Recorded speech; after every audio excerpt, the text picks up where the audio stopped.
Tega gospoda predvsem zanima, kje bo kaj najdu za negativno komentirati. Me pa ob tem komentarju sem se spomnil, kako si ti leta 2015 na seminarju v Trebnjem, kjer sem te povabil, pa je bila tudi Saša Anzigler, pa Petra Škarja, ki si rekel, jaz preprosto ne razumem ljudje, ki se trudijo biti zoprni, negativni, prav trudijo se biti, namesto da bi bili prijazni, pozitivni, pa bi jih ljudje imeli radi, oni pa samo negativno, pa negativno.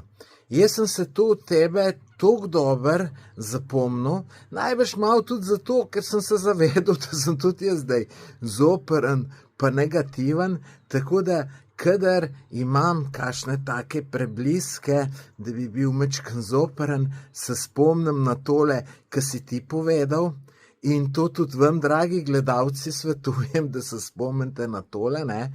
Pa seveda, če še niste pogledali podcasta z Aleksandrom Pokovcem, imate tukaj spodaj link, kliknite, pa poglejte, veliko zanimivega se boste naučili, zvedeli, tako da poglejte komentarje, koliko je dobrih komentarjev, tako da sem prepričan, da boste tudi vi navdušeni.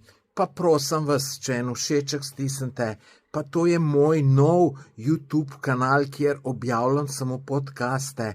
Dajte, če še niste naročeni, dajte se naročiti, prosim. Hvala.